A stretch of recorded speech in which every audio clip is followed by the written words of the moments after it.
Hello and welcome back to another in-depth other video. Today we are going to be looking at the GFS and looking for our first tropical storm.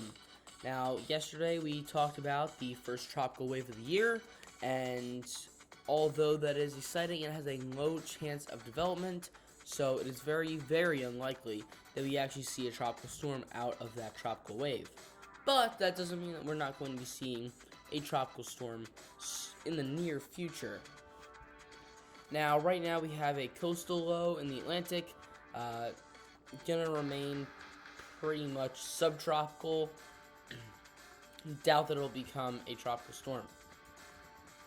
And then you have a couple of other systems here moving across the U.S., but in the Atlantic, large high pressure in the center of the North Atlantic that will kind of keep things low for a little bit.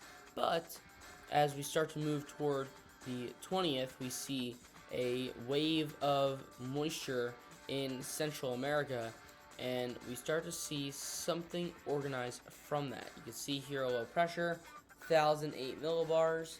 This is on Saturday, May 21st.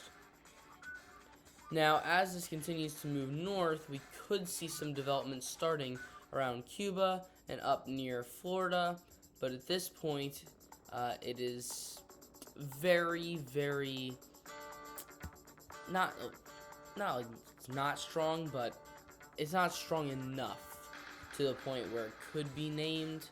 Now, let's just take a look here at our winds.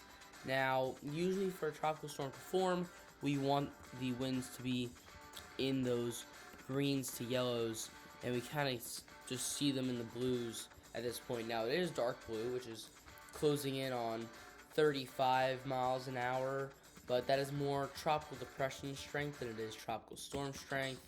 And since those strong winds are only on one side, it may just be considered a tropical wave and kind of thrown under the rug a little bit, as it's more of a subtropical depression than it is a tropical depression. But this is a good sign, right? The models are now starting to forecast some tropical waves coming off the coast of Africa and coming off the coast of South Central America, the Gulf of Mexico. We're starting to see those engines starting to turn. We're starting to see things ramp up a little bit. And in the overall scope of hurricane season, it's still extremely early.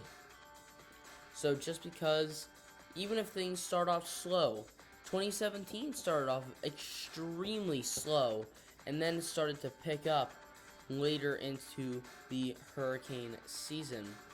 And, I don't think this year is going to be like 2020. 2020, we saw things start off strong right out of the gate, and it never slowed down. I think that the beginning of hurricane season is going to be relatively slow, with the Atlantic being less favorable for, developing tropical systems in the first maybe month or so of hurricane season.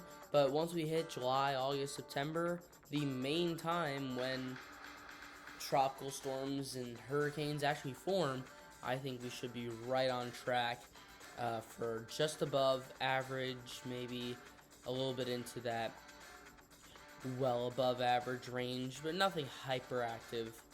But that's the prediction that I'm going with for this year.